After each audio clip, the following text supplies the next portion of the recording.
Hello again फिर budget पर ही video है। मैंने आपसे कहा था ना छोटी छोटी वीडियो है, आपको इरिटेटिंग भी नहीं लगेगा क्योंकि इसमें फैक्चुअल क्वेश्चन ज़्यादा होते हैं ना, तो इसलिए छोटी छोटी वीडियो बनाइए 10 से 15 मिनट्स की। आप पर डे भी एक देखेंगे तो कवर हो जाएगा और ध्यान से देखें, परंतु उसके बाद आप जाएंगे एग्ज़ाम देने तो आपके सामने अगर संख्या आएगी तो आप 4 ऑप्शन में से आराम से देख लेंगे। हाँ, अगर माइनर सा डिफरेंस होता है तो उसके लिए वीडियो 1 से 2 या 3 बार देखनी ज़रूरी है, क्योंकि कई बार माइनर सा डिफरेंस दे देते हैं। पॉइंटों पे आगे की संख्या सेम रखेंगे, जैसे 23 सेम है परंतु क्या है 23.6 है, और वहाँ पे क्या दे देंगे 7 दे देंगे, 8 दे देंगे, 6 7 8 9 4 ऑप्शन दे देंगे। आप कंफ्यूज क्योंकि 23 तो पढ़ा है, हाँ ये क्लियर है, 23 क्लियर था, अब 23 तो सब में ही है, वो पॉइंट भी देखना पड़ेगा। तो इसलिए 1-2 बार आराम से देखिएगा, ध्यान से, क्लियरिटी रहेगी।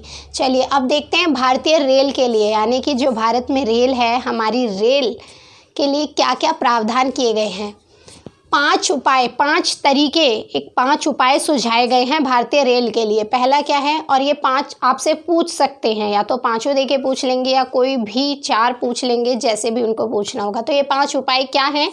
रेल पटरियों के किनारे सौर ऊर्जा की उच्च क्षमता स्थापित करना। क्या, जो रेल की पटरियां हैं उनके साइडों में, उनके किनारे पर सौर ऊर्जा की क्षमता स्थापित करना। 4 स्टेशनों की पुनर्विकास परियोजनाएं और पीपीपी, आपको बताया था ना इससे पहले वाली वीडियो में पीपीपी की फुल फॉर्म क्या होती है, जाके देखिए। तो पीपीपी के माध्यम से 150 यात्री ट्रेनों का संचालन करना। कितने की, 150 पीपीपी के तहत, पीपीपी मॉडल। आइकॉनिक पर्यटन गंतव्य को जोड़ने के लिए तेजस है ट्रेन, उसकी की तरह, तेजस ट्रेन चल रही है ना पहले से ही, तो उसी की तरह और ट्रेनों का विकास करना। तेजस जैसी ही, जैसी क्वालिटी तेजस ट्रेन में है वैसी ही क्वालिटी की और ट्रेनें चलाना। मुंबई व अहमदाबाद के बीच हाई स्पीड ट्रेन पर सक्रियता से काम। मुंबई और अहमदाबाद किसके बीच बन रही है, मुंबई और अहमदाबाद के बीच हाई स्पीड ट्रेन पर काम और तेजी से शुरू करना।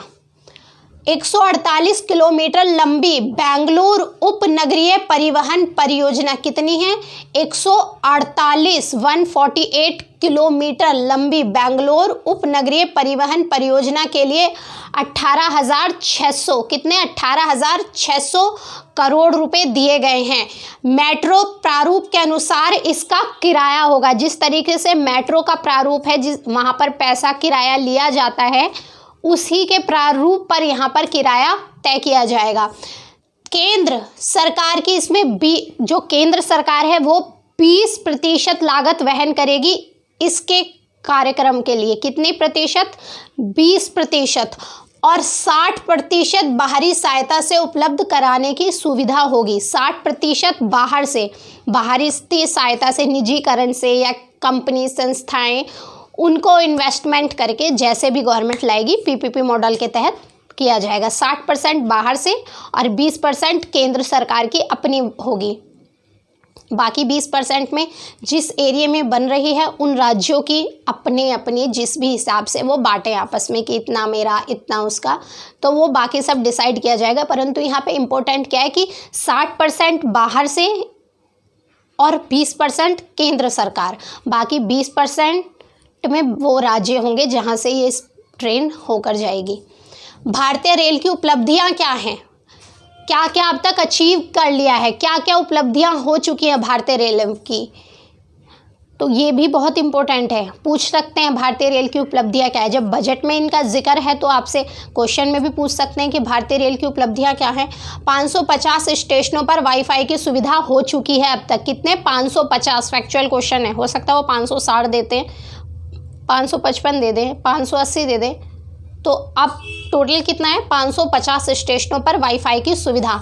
कोई मानव रहित क्रॉसिंग नहीं है। आप देखते हैं ना मानव रहित क्रॉसिंग होती हैं, परंतु अब वो सब कोई भी नहीं है, तो बिल्कुल क्लियर कर दिया गया है कि कोई भी मानव रहित क्रॉसिंग नहीं है। पहले क्या होता था, बहुत सारे एक्सीडेंट्स हो जाते थे ना, इसीलिए आपको अब कोई भी ऐसी क्रॉसिंग नहीं है जो मानव रहित हो, तो कोई मानव रहित क्रॉसिंग नहीं है। 27,000 किलोमीटर की रेल लाइन का विद्युतीकरण किया जाएगा। कितने किलोमीटर की? 27,000 किलोमीटर की रेल लाइन का विद्युतीकरण यानी कि लाइटिंग सिस्टम। पतन और जलमार्ग, क्या पतन और जलमार्ग, हमारे यहाँ पे जलमार्ग से भी होता है ना व्यापार, बड़े बड़े जहाज जाते हैं बंदरगाहों से, तो ये पतन और जलमार्ग के लिए क्या प्रावधान है? कम से कम एक बड़े पत्तन के निगमीकरण और स्टॉक एक्सचेंज में इसे सूचीबद्ध करने पर विचार किया जाएगा। कम से कम एक तो किया जाएगा भी, शुरुआत में हो सकता है आगे जाके और बढ़ा दे, परंतु पहले सर्वप्रथम कम से कम एक बड़े पत्तन के निगमीकरण और स्टॉक एक्सचेंज में इसे सूचीबद्ध करने का विचार किया जाएगा। अधिक कार्यदक्ष पत्तनों यानी कि जिसकी कार्य क्षमता अधिक हो, वो अपने कार्य करने में बहुत सक्षम हो, बहुत सुचारू रूप से कार्य करे, तो अधिक कार्यदक्ष पत्तनों के लिए बंदरगाह, जहाँ पर जो बड़े बड़े बेड़े होते हैं जहाज के, जिसमें माल डालकर या आप कह सकते हैं लाद कर एक देश से दूसरे देश पहुंचाया जाता है, तो बंदरगाह से ही तो आवागमन होता है। तो अधिक कार्यदक्ष पत्तनों के लिए वैश्विक मानदंडों के अनुरूप सरकार की नीतिगत जो वैश्विक तौर पर पत्तन के लिए मानदंड तय किए गए हैं, वैश्विक यानी कि विश्व स्तर पर ही तो व्यापार होगा, एक देश से दूसरे देश व्यापार होगा, तो वहाँ पर जो मानक तय किए गए हैं उसी के अनुरूप अपने यहाँ के भी मानक तय करना। प्रधानमंत्री के अर्थ गंगा संकल्पना के अनुरूप, क्या अर्थ गंगा संकल्पना के अनुरूप नदी के तटों पर आर्थिक गतिविधियों को तेज किया जाएगा। जितने भी नदी के तट हैं उन पर आर्थिक गतिविधियां कैसे की जा सकती हैं, इस पर भी कार्य तेज किया जाएगा। हवाई अड्डों के लिए, कहाँ के लिए? एयरपोर्ट्स, हवाई अड्डों के लिए क्या क्या कहा गया है? उड़ान योजना, उड़े देश का आम नागरिक, फुल फॉर्म है ना। अब आप इसको जाके जब वीडियो देख लेंगे, ये देखिएगा उड़ान योजना कब लॉन्च की गई थी। तो उड़ान योजना के तहत 100 और हवाई अड्डों को 2024 तक पुनर्विकसित किया जाएगा। जो अब तक हो चुके हैं उनमें 100 और जोड़े जाएंगे, तो 100 और हवाई अड्डों को 2024 तक, टाइम ड्यूरेशन क्या है, क्या टाइम तय किया गया है? 2024 तक पुनर्विकसित किया जाएगा। इसी अवधि के दौरान, यही अवधि कौन सी? 2024 तक। इसी अवधि के दौरान हवाई जहाज़ों की संख्या वर्तमान के 600 से 1200 हो जाने की उम्मीद है। अभी कितनी है वर्तमान समय में? 600, परंतु जो 2024 तक कितनी हो जाने की उम्मीद है कि इतनी हो जानी चाहिए, उम्मीद है कितनी? 1200, सीधा डबल करने की उम्मीद है। विद्युत, अब विद्युत में क्या कहा गया है? स्मार्ट मीटर को बढ़ावा, स्मार्ट मीटर को बढ़ावा जिससे बिजली चोरी रुक सके, तो स्मार्ट मीटर को बढ़ावा। बिजली वितरण कंपनियों में सुधार के लिए विभिन्न उपाय करना। जो बिजली है, जो बिजली वितरण करती हैं जगह जगह, अब सरकार तो सीधे देगी नहीं, तो कोई तो काम करता है ना, तो बिजली कंपनियां होती हैं, तो बिजली वितरण कंपनियों में सुधार के लिए विभिन्न उपाय करना।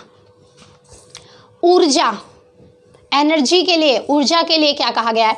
2020-21 में ऊर्जा व नवीकरणीय ऊर्जा क्षेत्र के लिए 22,000 करोड़ रुपए का प्रस्ताव। ऊर्जा क्या होती है, नवीकरणीय ऊर्जा क्या होती है, सौर ऊर्जा क्या होती है, ये सब ऊर्जा हम एनवायरनमेंट पढ़ेंगे तब उसमें सब क्लियर कर लेंगे। अब हम सिर्फ बजट के हिसाब से देख रहे हैं, वीडियो लंबी हो जाएगी, हम फैक्चुअल क्वेश्चन देख रहे हैं। 2020-21 में ऊर्जा व नवीकरणीय ऊर्जा क्षेत्र के लिए 22,000 करोड़। क्या इंपॉर्टेंट है कि ऊर्जा के क्षेत्र के लिए, नवीकरणीय ऊर्जा के लिए 22,000 करोड़ रुपए का प्रस्ताव रखा गया है। ठीक है। राष्ट्रीय गैस ग्रिड को वर्तमान के 16,200 किलोमीटर से 27,000 किलोमीटर तक विस्तार का प्रस्ताव है। कितना है? जो राष्ट्रीय गैस ग्रिड है उसके तहत अभी 16,200 किलोमीटर है, परंतु उसको बढ़ाकर कितने किलोमीटर करने का प्रस्ताव है? 27,000 किलोमीटर तक। ठीक है, ये भी याद रखिएगा। पारदर्शी मूल्य और लेन देन में आसानी व सुविधा के लिए और सुधार करना। जो भी एक ऊर्जा के तहत मूल्य, लेन देन जो भी होता है, जिस तरीके से लेन देन होता है, व्यापार होता है, उसमें सुविधा के लिए और व्यापार करने की बात कही गई है। चलिए फिर इसके लिए आगे जो नेक्स्ट 2 या 3 वीडियोज़ और आएंगे, ज़्यादा लंबी बिल्कुल नहीं होगी। धन्यवाद।